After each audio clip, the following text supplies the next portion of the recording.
Mental penetration. In a lot of our videos and articles, we've talked about the importance of mental penetration.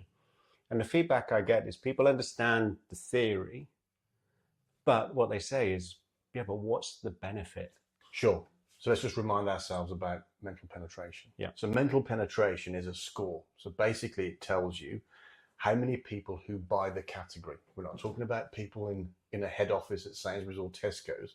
We're talking about the people that are at the fixture putting it into the basket. Mm-hmm. These are the buyers of the category. Mm-hmm. And so what mental penetration is, it is a score of the number of category buyers who can link your brand to a particular category entry Mm-hmm. point. That gives you a score. I know we've got an example. Do you want to just walk through what the benefit is if you've then got someone in the zone who's more likely to buy than in the zone of unlikely to buy? Sure. This particular brand that we did the work for had a mental penetration number of 25%. Mm-hmm. Which is low. Which is low. Yeah. Which means that, and the calculations are quite easy, which means that 100 people that buy the category were able to link that brand to the category. Whereas the market leader, probably about somewhere between 300 and 350, I should think. Yeah. Yes, and we all have that market leader in mind. Yeah, exactly. And so what we also know is that that particular brand has a 27% conversion from those people who can make a link to a category entry point, mental penetration. Yeah. So 27% conversion means that 27 people were able to buy the brand. So for a business then, what they are most interested in knowing is, how do we increase the number of people who purchased the brand, which in this case was 27, how do we increase that up to X? Mm-hmm.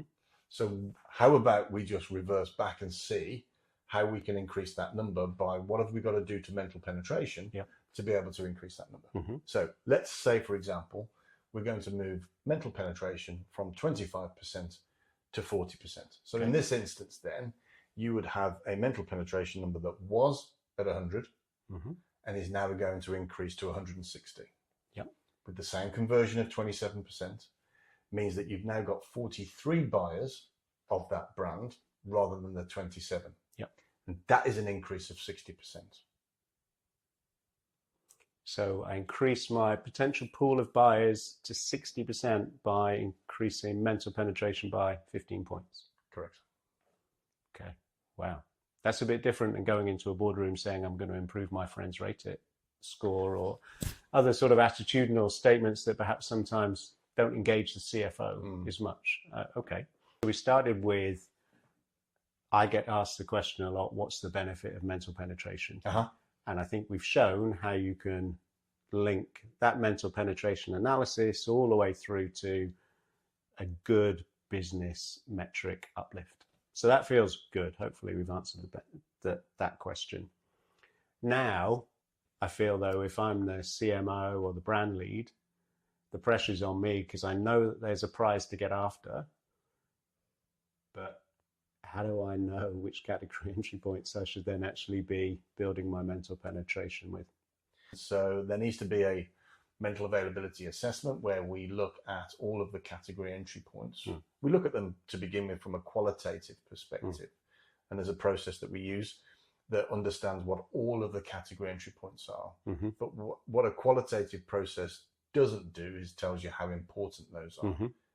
So what we now need to do is we need to organize the data and do some quantitative research to find out which are the most important category entry points. So what that does is it starts to tell us over on the left-hand side of our charts, which are the most valuable, most frequently mentioned category entry points. What you then start to see is, well, which brands within the survey are associated with which category entry points. And that will start to throw out some metrics that you can then start to dig deeper into it. And you can understand the terms mental advantage and mental disadvantage. So essentially what that means is which brands essentially over-index on a particular category entry point based upon the size of their brand. And then you start to look for opportunities for brands where no other brand in that category has a dominant position or a mental advantage for a particular category entry point. Yeah. Yeah, we might call those white spaces. Yeah. For example, it seems a little bit clunky, but there will be a part of that chart that we will show, and you'll suddenly see a gap where no single brand has mental advantage. That offers an opportunity. Yeah.